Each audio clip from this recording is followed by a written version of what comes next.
All right, my friends, that brings us, I think, to this week's main event.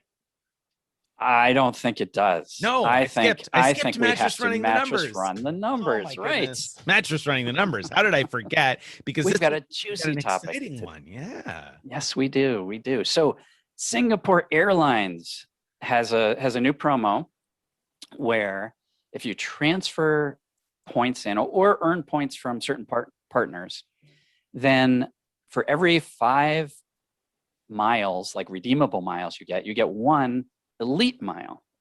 And that means so you can earn silver status by transferring in 125,000 points into 25,000 miles, or you could earn gold status with Singapore by transferring in 250,000 points into 250,000 miles, which becomes 50,000 elite miles.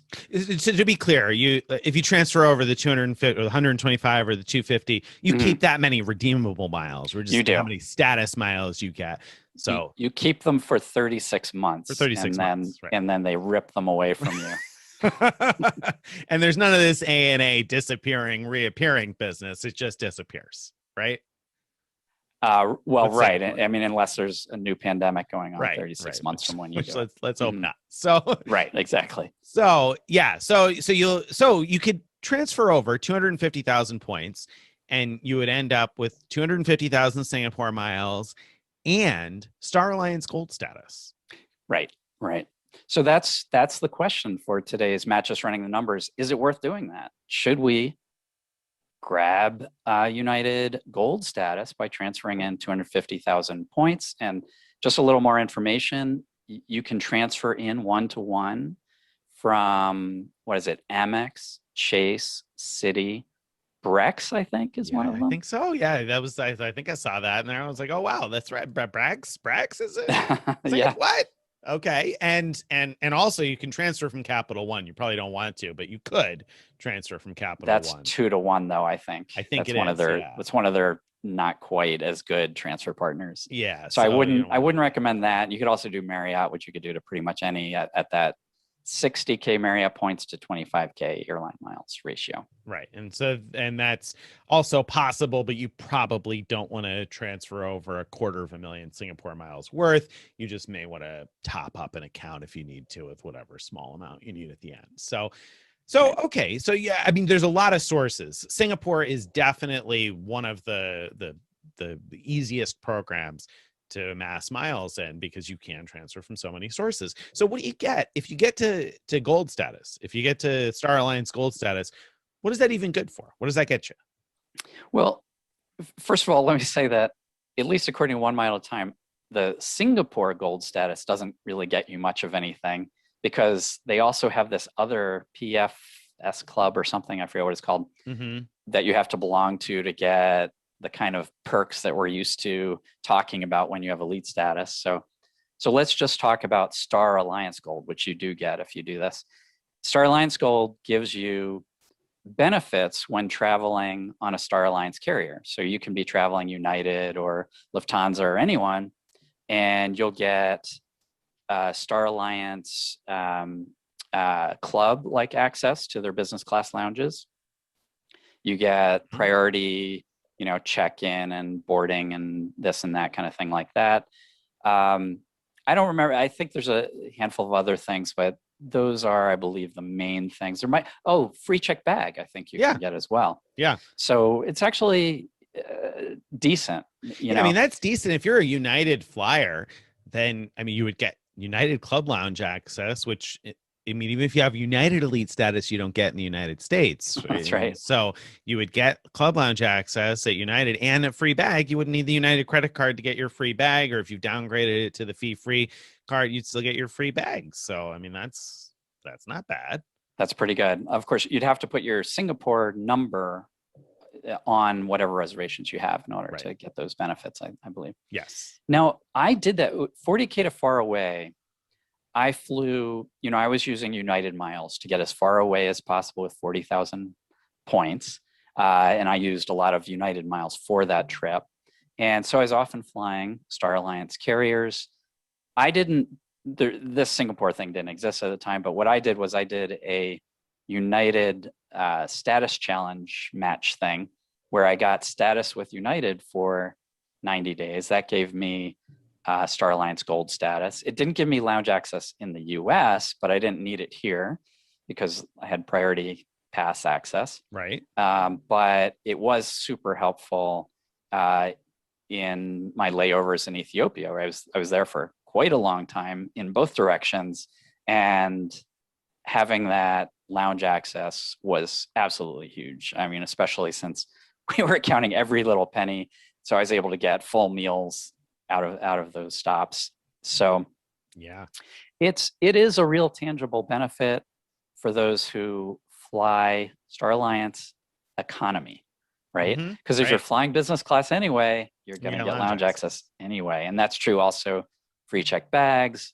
If you're flying internationally, you're going to get check bags anyway, I believe. So it's really particular situations where you're going to benefit from this.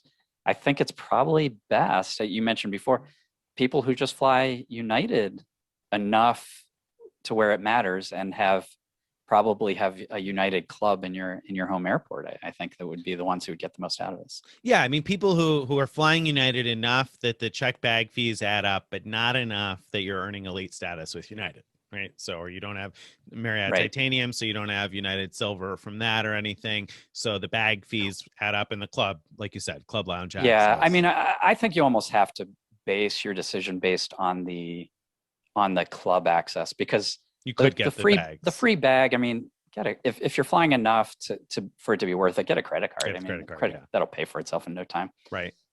True story. So, all right. So, what do you think? I mean, is it worth it? Is it worth? Essentially, we're saying that the main benefit here is club lounge access at United Club Lounges and Star Alliance Club Lounges around the world, which is only going to be useful outside of the US if you're flying economy. Otherwise, you would get club lounge access presumably anyway, unless maybe you're flying on like a one world airline and they happen to have a great Star Alliance lounge in that airport. There's probably some niche situations where having Star Alliance Gold might come in handy outside of that. Is it worth transferring 250,000 miles and locking them up with Singapore for 3 years, where if you don't use them, you lose them? Is it worth doing that for Star Alliance Gold, Greg? What do you think? I'm saying for most people, no. Okay, I think it's a bad bet to transfer your points in unless you have a plan. So the way I'd like to think about it is, are you between now and when this promotion ends, which is a long time, end of February of next year, you can do this deal all the way until then. If you have a situation where Singapore miles are the right currency for you, to book a trip, or even if they're like, oh, I could transfer either to Singapore or to Life Miles, and the reward rates are similar. In either of those cases, I'd say, okay, well then this is sort of like a nice transfer bonus. You'll get not only you'll get the miles, so you could book your trip, but you'll also get gold, Star Alliance Gold status that'll last another year. I wouldn't do it prospectively. Is there anybody that should do it prospectively? Is there any reason you could see somebody doing it prospectively without that immediate reason to have Star Alliance Gold status?